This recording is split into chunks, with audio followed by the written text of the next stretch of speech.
Hello friends, welcome to my YouTube channel Saral Astro. आज हम लघु पराशरी का श्लोक 10 और 11वां इन दोनों श्लोक के बारे में बात करेंगे। दिवाली के बाद ये हमारा फर्स्ट सेशन हो रहा है, तो दिवाली की आपको बहुत बहुत शुभकामनाएं। अभी मैं बिज़ी चल रहा था इसलिए मैंने कोई वीडियो नहीं बनाई है, लेकिन अब स्टार्ट करेंगे हमारा दिवाली के बाद पहला सेशन। तो शुरू करते हैं 10वें श्लोक से। 10वें श्लोक की स्लाइड मैंने ये आपको दिखा दी है। अब बात करते हैं 10वें श्लोक का संस्कृत वर्जन क्या कहता है। तो संस्कृत वर्जन ये कहता है कि केंद्राधिपत्य दोषस्तु बलवान गुरु शुक्रयोः मारकत्वे डपि च तयो मारका स्थान संस्थिति। इसका मतलब ये होता है कि केंद्राधिपति जो होते हैं उसके अंदर सबसे ज़्यादा केंद्राधिपति दोष गुरु और शुक्र को ज़्यादा लागू पड़ता है।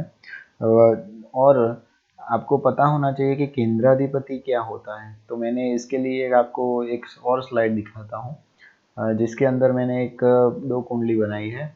एक कुंडली में मैंने दिखाया है कि कन्या लग्न है। कन्या लग्न के अंदर गुरु केंद्र स्थान आपको पहले पता होना चाहिए कि केंद्र स्थान कौन कौन से होते हैं। वो तो मैंने हर वीडियो में आपको दिखाई है। 1, 4, 7, 10 ये 4 स्थान केंद्र स्थान होते हैं। उसके मालिक होते हैं, उसको केंद्राधिपति बोलते हैं। तो केंद्राधिपति के बारे में आपको पता चल गया होगा कि केंद्र जो होता है उसके स्वामी जो होते हैं, केंद्र स्थान में जो राशि आती है उसके जो स्वामी होते हैं उसको केंद्राधिपति कहते हैं। तो केंद्राधिपति की हमारा जो गुरु है और शुक्र है उसको ज़्यादा लागू होता है केंद्राधिपति दोष।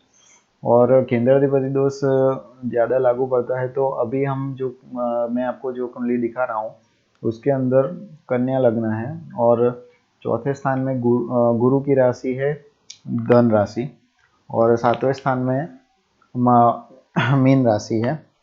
तो ये दोनों राशियां हैं गुरु की।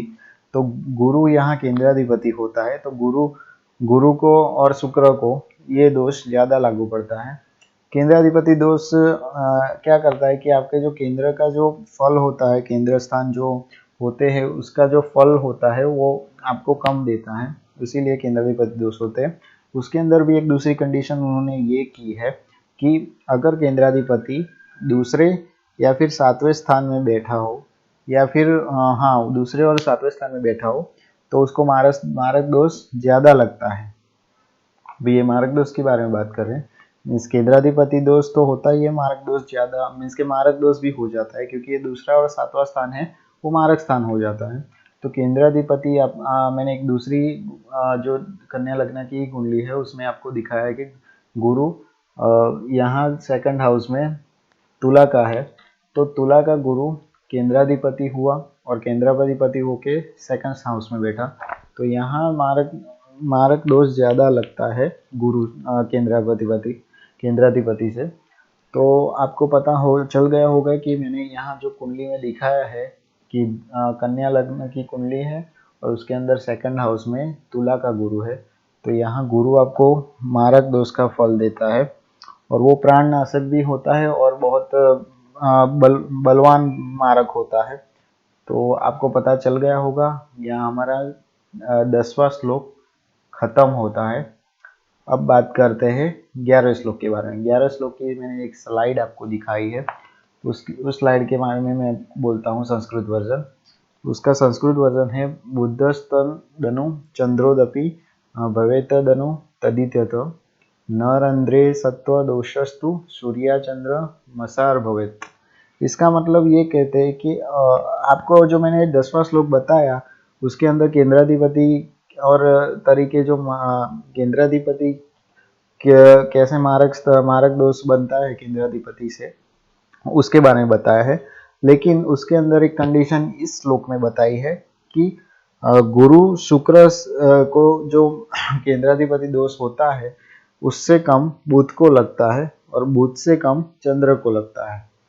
तो मैंने ये स्टेप बाय स्टेप आपको दिखाया है कि सबसे पहले तो 10वें श्लोक के में हम केंद्राधिपति दोष किस किस ग्रह को लगते हैं उसके बारे में बात की। तो उसमें हमने 10वें श्लोक में ये जाना था कि गुरु और शुक्र को केंद्राधिपति दोष ज़्यादा लगता है। बट ये सेकंड जो 11वां श्लोक है हमारा उसके अंदर ये लिखा है कि गुरु शुक्र तो केंद्राधिपति दोष उसको लगता ही है, लेकिन गुरु शुक्र से कम किस ग्रह को लगता है। आपके मन में भी एक क्वेश्चन आया होगा कि गुरु शुक्र को ही सिर्फ लगता है केंद्राधिपति दोष। तो ये 11वें श्लोक में हमें बताया है कि गुरु शुक्र से कम बुध को केंद्राधिपति दोष लगता है और बुध से कम चंद्र को लगता है। आपको इजी तौर पे आपको पता चले इसलिए मैंने एक दूसरी स्लाइड भी दिखाई है, वो मैं आपको दिखाता हूँ। इसके अंदर आपको पता चल जाएगा। मैंने एक केंद्राधिपति को स्टेप बाय स्टेप आपको बताया है कि सबसे कम किसको लगेगा। तो सबसे पहले आता है गुरु शुक्र। गुरु शुक्र को सबसे ज़्यादा केंद्राधिपति दोष लगता है, राइट। उसके बाद उससे कम लगता है बुध को, बुध से कम लगता है चंद्र को। तो ये स्टेप बाय स्टेप होता है। और अब आपको पता चल गया होगा कि केंद्राधिपति दोष किस किस ग्रह को लगता है। 10th हाउस में हमने देखा, 10th श्लोक में हमने देखा कि गुरु शुक्र को केंद्राधिपति दोष लगता है, लेकिन गुरु शुक्र केंद्राधिपति दोष लगता ही है, लेकिन केंद्राधिपति आपका 2nd या फिर 7th हाउस में बैठा हो तो वो फिर मारक दोष बन जाता है और वो बहुत अति बलवान होता है। तो फिर आपको वो केंद्राधिपति होता है, लेकिन फिर भी आपको मारक स्थान जैसा फल देता है। तो कुछ कुछ लोगों को ऐसा भ्रम होगा कि केंद्राधिपति होते वो सभी जगह अच्छे फल ही देते हैं, लेकिन आपको ये कंडीशन भी देखनी पड़ती है कुंडली में कि केंद्राधिपति दोष आपको लगता है कुंडली में या फिर नहीं। अगर लगता है तो वो 2nd हाउस में है या 7th हाउस में।